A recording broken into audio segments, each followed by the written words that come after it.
Dan sebenarnya begini Bang, saya ada pesan bagi konglomerat lainnya. Saya tidak anti bisnis dan bisnis itu membantu juga. Tapi jangan kemudian berbuat zolim, mengambil apa yang bukan haknya. Kenapa kami selalu menggunakan nomenklatur perampasan tanah?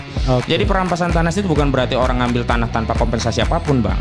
Termasuk perampas itu adalah definisinya yang kami buat adalah setiap orang yang mengambil tanah milik orang lain tanpa keridhaan pemiliknya. Itu perampasan. Baik karena harganya yang nggak cocok, karena sebenarnya tidak mau jual, apalagi diambil secara cuma-cuma.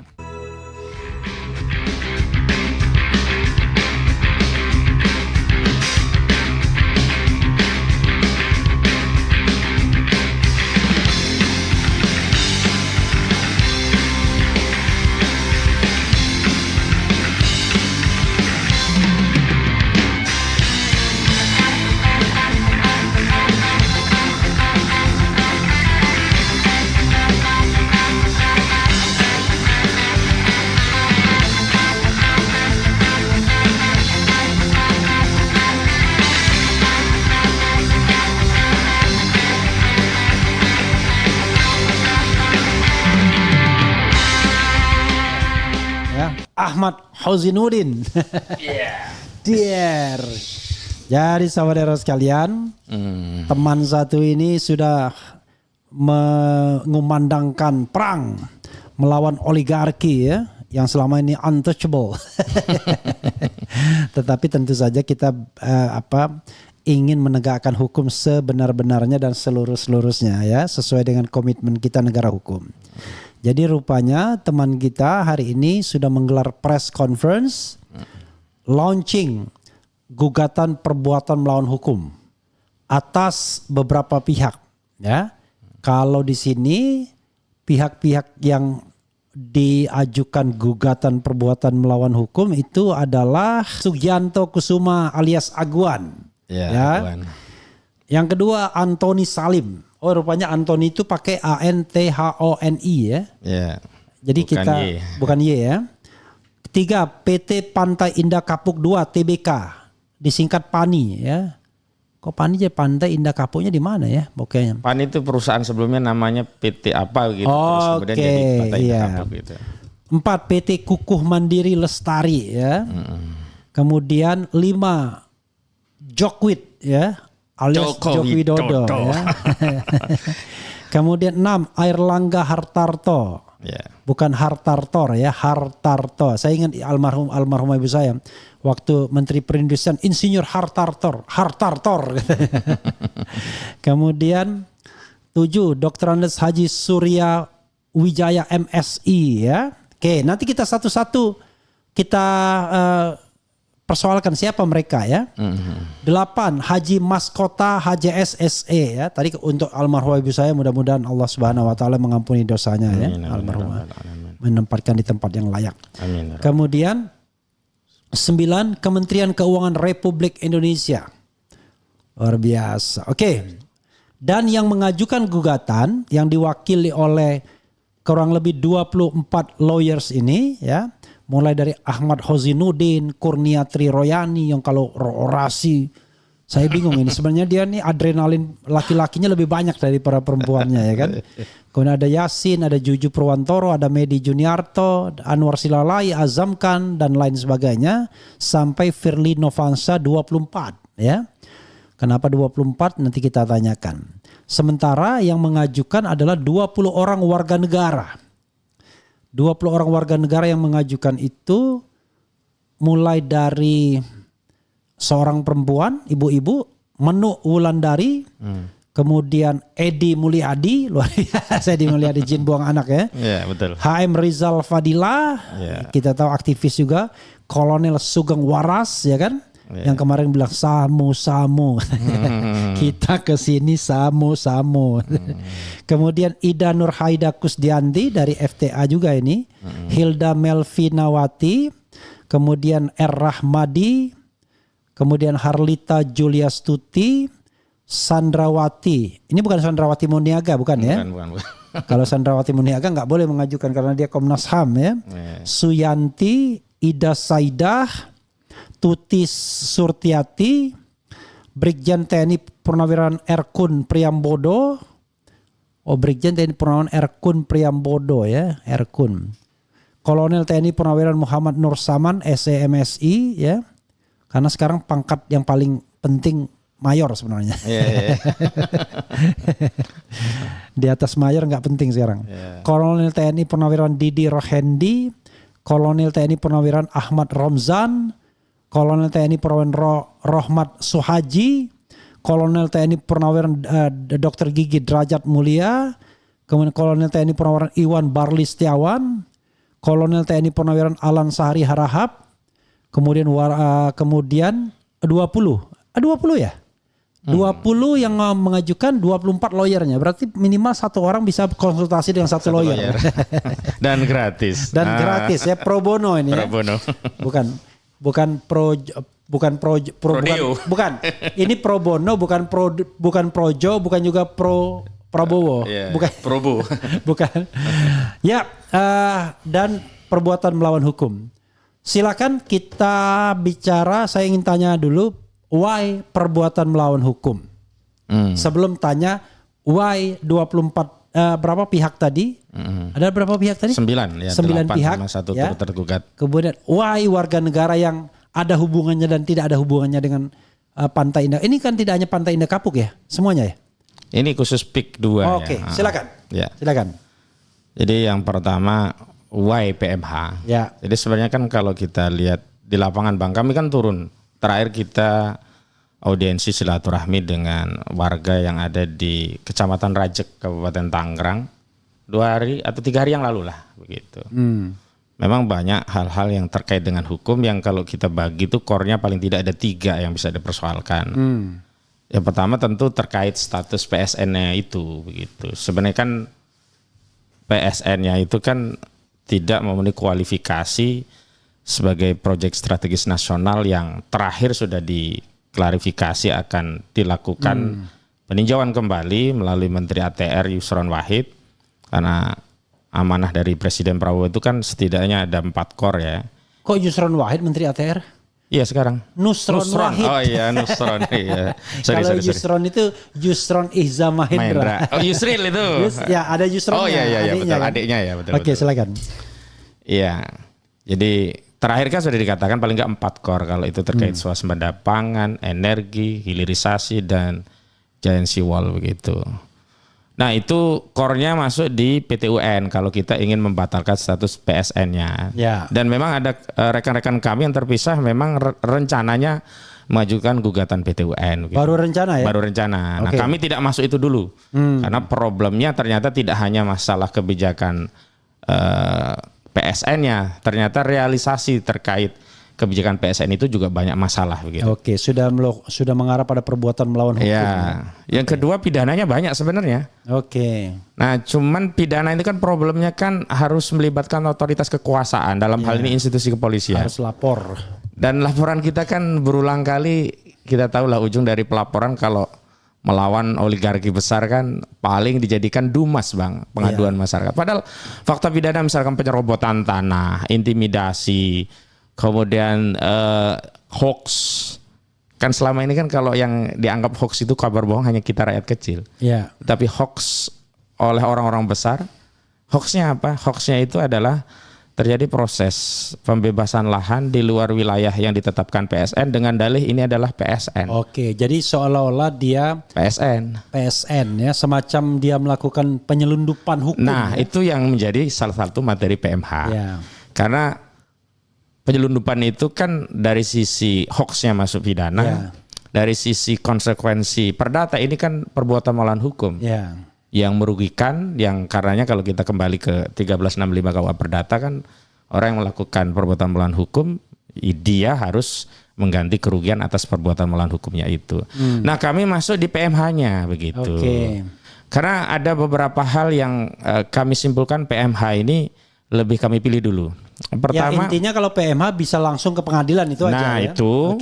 Yang kedua kita bisa menarik banyak pihak yang bisa dipertanggungjawabkan. Yang konsekuensinya ada 2. Pertama konsekuensi hukum itu sendiri. Yang kedua kita ingin memberikan edukasi kepada publik ini loh, persoalan yang terjadi itu seperti ini gitu loh. Makanya saya bersyukur sekali Bang Refli mengundang karena kita ini ingin menjadikan perkara ini menjadi perkara publik yang bukan hanya diadili oleh 3 majelis hakim tapi diadili oleh seluruh rakyat. Oke. Sehingga rakyat mengetahui proses. Dan tidak hanya persoalan Said Didu seorang. Jadi Iya. Nah, yang paling penting adalah di dalam penggugat malah tidak ada Said Didu. malah tidak ada gitu.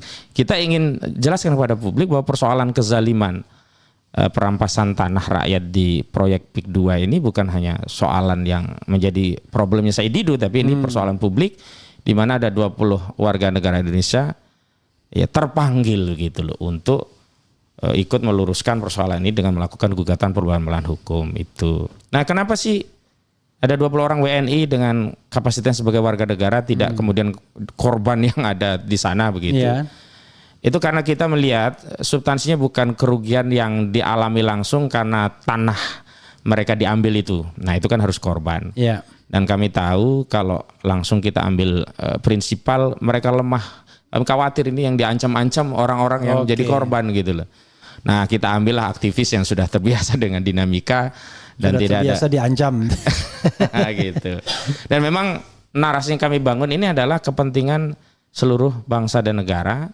Sebagai warga negara Indonesia punya tugas, kewajiban dan tanggung jawab untuk terlibat dalam konteks mempertahankan kedaulatan negara, pertahanan dan keamanan, karena di antara salah satu persoalan yang masuk sebagai PMH itu proyek ini menimbulkan entitas negara dalam negara. Oke, jadi intinya adalah walaupun ini private case ya, tetapi dimensinya dimensi publik. Betul gitu. Masuknya di private ya, tapi kepentingannya publik. Begitu.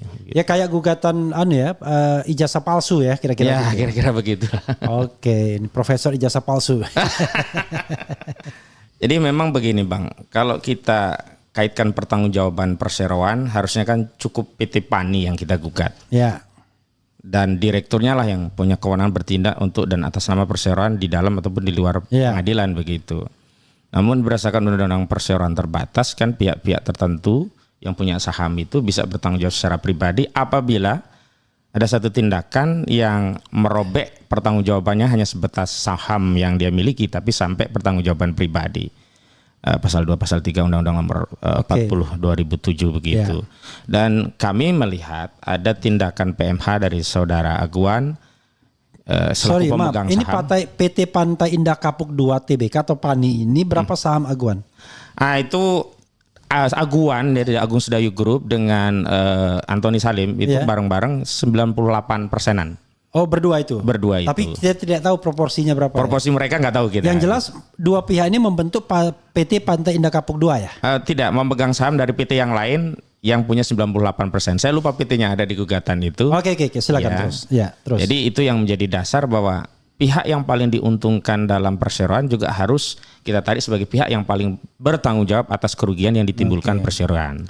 Terlepas secara legal formalnya perseroan itu sendiri pun kita tarik ya di tergugat 3 ya PT Pantai Indah Kapuk. Kemudian PT Kukuh kenapa kita tarik juga sebagai pihak? Ya. Siapa PT? Kukuh Mandiri Lestari ya. Bentar, yang kedua dulu Antoni Salim dulu. Nah itu kan jadi satu kesatuan pemegang saham tadi. Oke. Ya.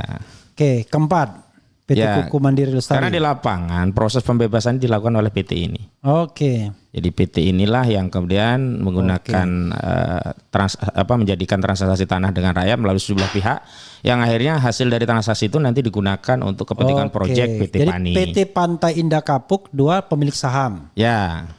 PT Kukuh Mandiri Lestari yang bekerja di lapangan pembebasan lahan. Pembebasan lahan. Saudara Anda Joko Widodo kenapa juga digugat? Nah, Saudara Joko Widodo dan Airlangga Hartarto itu kan yang pertama kali memberikan status PSN sehingga status inilah yang disalahgunakan, diselundupkan secara hukum untuk membebaskan lahan-lahan di luar wilayah PSN yang seharusnya terjadi transaksi bisnis biasa, tapi masyarakat menjadi semacam terancam. Wah, ini PSN kalau kita nggak jual akhirnya digusur. Apalagi ada sejumlah lahan yang belum dibayar langsung ditimbun sehingga dengan label status PSN ini bisa dijadikan sarana untuk menekan warga untuk menjual tanahnya dengan harga semau-mau dari pengembang ini gitu loh. Nah itu idenya awalnya kan kebijakan itu dari Saudara Joko Widodo. Dan Saudara Airlangga Hartarto? Nah Saudara Airlangga Hartarto ini yang mengeluarkan surat Kementerian koordinator ekonomi nomornya 16 tahun 2024, tanggalnya 15 Mei kalau nggak salah 2024, yang jadikan dasar legitimasi pemberian status PSN untuk pengelola Pantai Indah Kapuk. Walau, nah ini catatannya yang kemudian kita jadikan underlying ini terjadi penyelundupan hukum, itu kan luasnya hanya 1.755 hektar.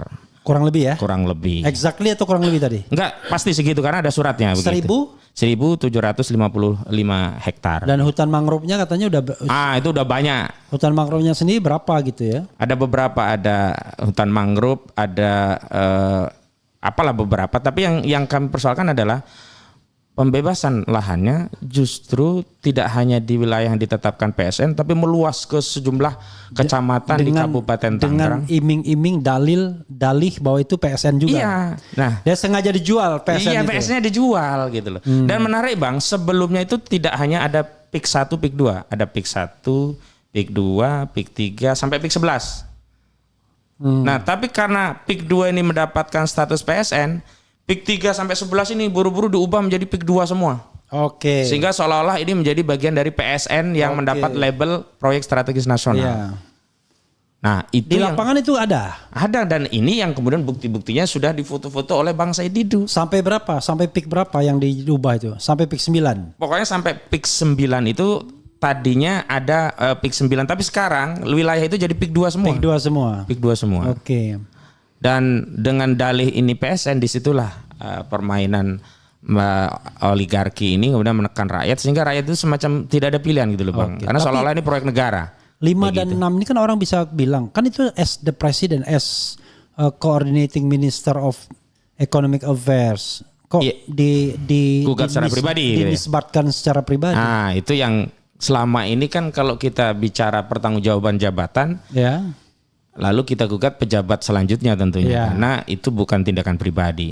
Tapi kami dalilkan bahwa jabatannya memang benar, tapi kesalahan pribadi yang menyalahgunakannya itulah yang kemudian menyebabkan jabatan itu menimbulkan kezoliman bagi rakyat. Ini dianggap penyalahgunaan jabatan. Betul. Jadi pribadinya harus tanggung jawab. Ada pidana, tapi ini digugat secara perdata dulu. Begitu.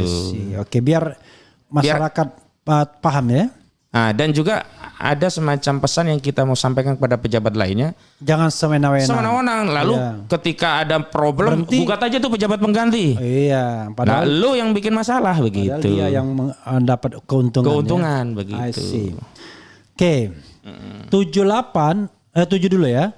Siapa pula saudara Dr. Andes Haji Surtawijaya ini?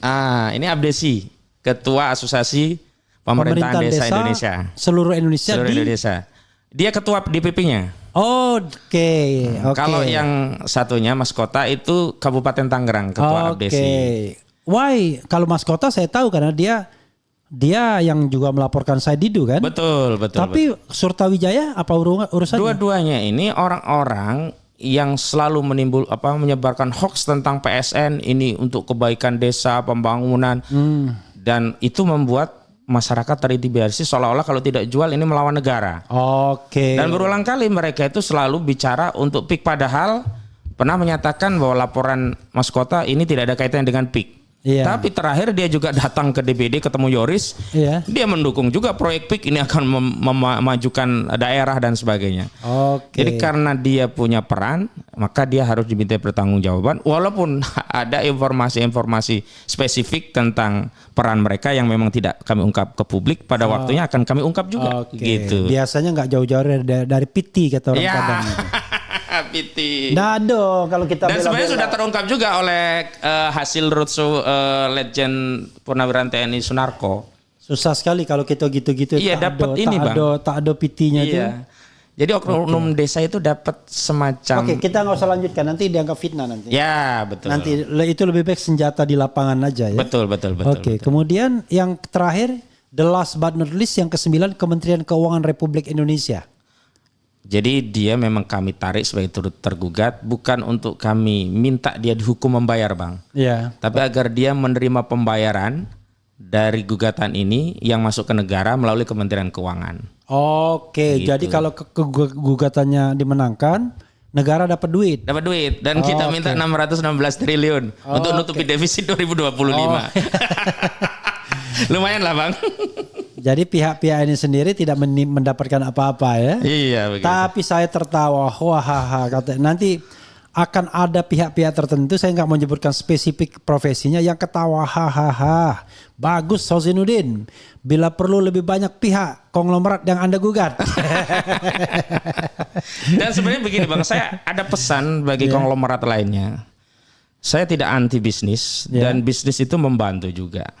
Tapi jangan kemudian berbuat zolim, mengambil apa yang bukan haknya. Kenapa kami selalu menggunakan nomenklatur perampasan tanah? Jadi perampasan tanah itu bukan berarti orang ngambil tanah tanpa kompensasi apapun, Bang. Termasuk perampasan itu adalah definisinya yang kami buat adalah setiap orang yang mengambil tanah milik orang lain tanpa keridhaan pemiliknya. Itu perampasan. Baik karena harganya yang nggak cocok, karena sebenarnya tidak mau jual, apalagi diambil secara cuma-cuma. Jadi ini yang kita sebut perampasan tanah gitu.